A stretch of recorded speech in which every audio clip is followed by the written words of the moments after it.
बिस्मिल्लाहिर्रहमानिर्रहीम।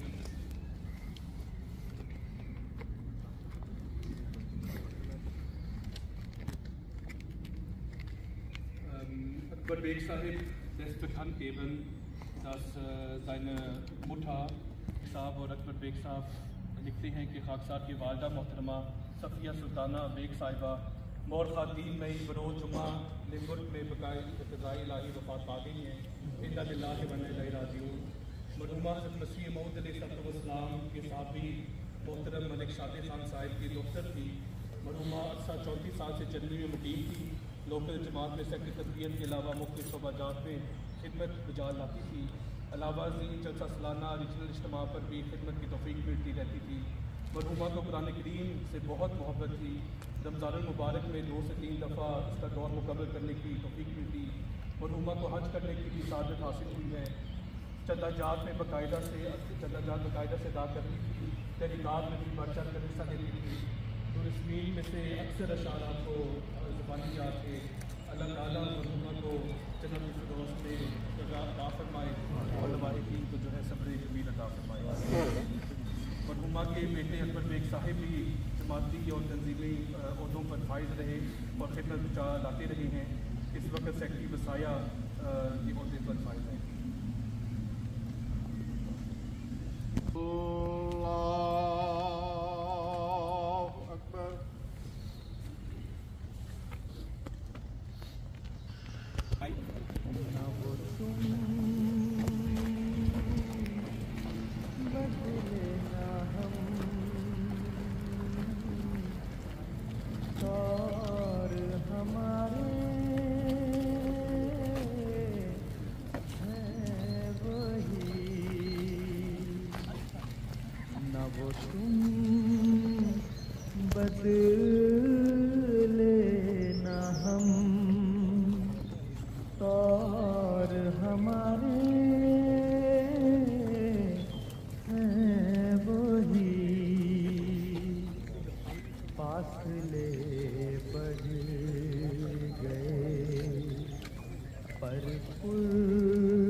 कभी आके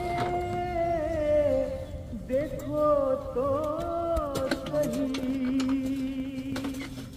कभी आके देखो तो सही, बद में जहाँ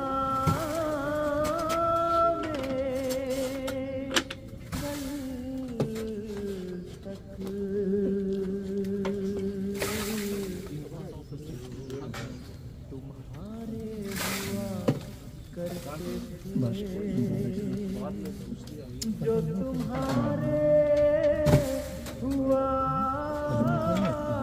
करते थे,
वही गलियां जर्मनी में हर कब्रिस्तान के एक हिस्से को मुसलमानों के लिए मुख्तस कर दिया जाता है। यहाँ भी लग रहा है कि ये 2-3 कब्रें नज़र आई हैं मुसलमानों की, और अपने अहमदी हज़रात में से मुझे लगता है ये पहली कब्र है शायद यहाँ पे।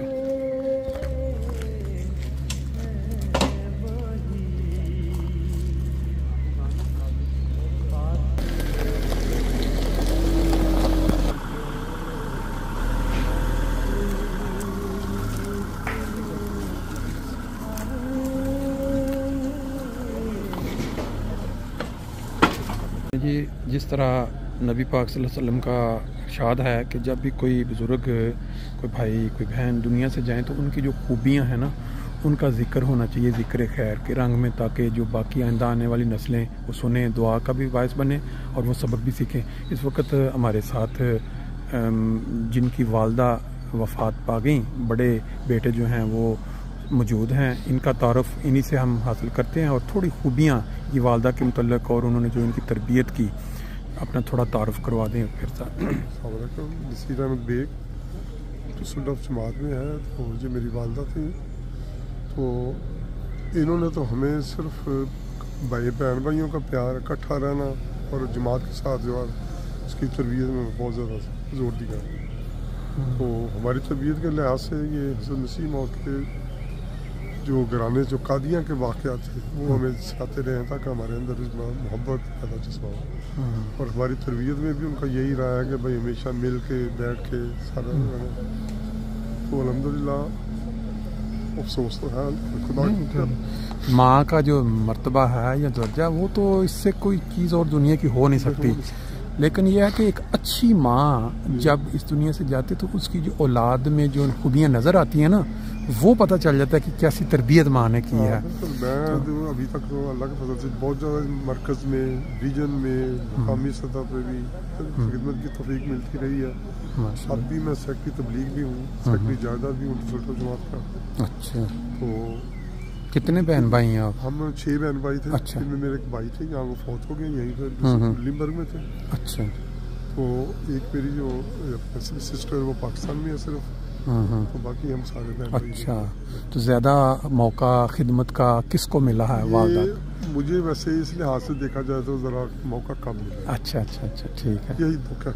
आम तौर पे देखने में यही आता है कि जो बेटियां हैं ना, बेटियों को वालिदैन की खिदमत का ज़्यादा मौका मिला। ये बड़ी मुझसे, उन्होंने आखिरी वक्त तक उनका अच्छा, खिदमत की। अल्लाह ताला उनके दर्जात बुलंद करे।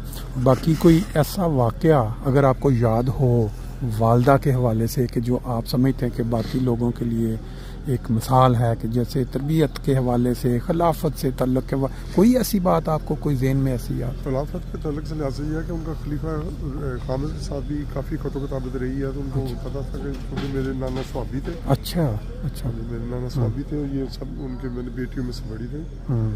तो उनका यानी हुजूर के साथ बहुत ज़्यादा इसमें ताल्लुक़ था। मुलाकातें भी जब उनकी की हैं, जिन्होंने जितनी दफ़ा भी उनमें उन्होंने यानी हवाला दिया बच्चों की दुआओं के लिए, हमारे लिए दुआओं करती रहती थी।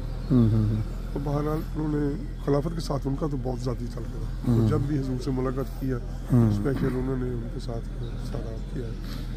बहुत तो अच्छा। हमें भी यही उन्होंने नसीहत किया हमेशा के खिलाफत के साथ ही रहना।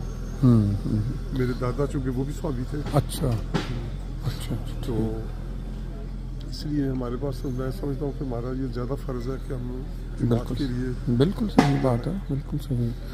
चलें जी, बहुत शुक्रिया आपसे, इंशाल्लाह ताला फिर बहुत थैंक यू।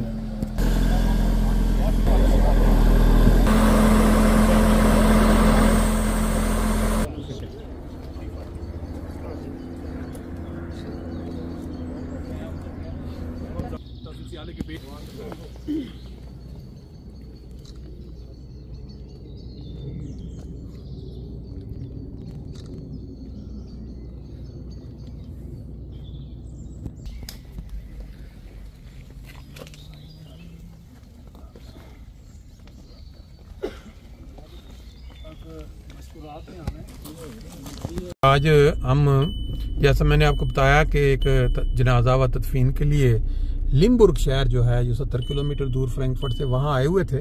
तो यहाँ की जो सड़कें हैं, जो बाज़ार हैं, जो ये मकान पुराने नए, वो हम देखते देखते आगे निकल रहे थे। तो मैंने कहा चलें दोस्तों को भी साथ शामिल कर लेते हैं। लिम्बुर्ग शहर अच्छा खूबसूरत शहर है और सड़कें भी इसकी खुली खुली लग रही हैं, मकानों की बनावट भी अच्छी है। बाज़ शहर ऐसे होते हैं कि वहाँ इंसान को बहुत ज़्यादा ट्रैफिक मिलती है। वजह यह है कि वो जंक्शन बन रहा होता है मुख्तलिफ छोटे छोटे इलाकों का, जिसकी वजह से फिर ट्रैफिक सारी उसके शहर के अंदर से गुजर के जाने की वजह से, ये देखें हर तरफ राशि राशि है। देखिए यहाँ 2 रास्ते बन रहे हैं, ऑटोबान मोटरवे सेम है 3, एक फ्रैंकफर्ट की तरफ। इसका मतलब है कि जब शहर के अंदर से इंसान गुजर के आगे जाता है तो फिर वही 3 नंबर मोटरवे जो बाहर से घूम के आगे जा रही कोलन की तरफ, उस पर जा चढ़ता है। इसके लिम्बुर्ग शहर के भी मुख्तलिफ हिस्से हैं। जिस तरफ हम जा रहे हैं ये एशोफन इलाका है और ये सामने कोई बहुत बुलंदो बाला मोटरवे और नीचे ये देखें ये दरिया, जो यहाँ कश्तियाँ भी कुछ नज़र आ रही हैं खूबसूरत, और ये पुल जो है ये ऊपर गालबन मोटरवे का पुल लग रहा है। शहर को उन्होंने नीचे छोड़ के बड़े बड़े पिलर खड़े करके तो ऊपर पुल बना दिया। बड़ा ही खूबसूरत आर्किटेक्ट या जिसके इंजीनियरिंग का कमाल है। साथ नीचे वो छोटी सी कोई नहर जा रही है।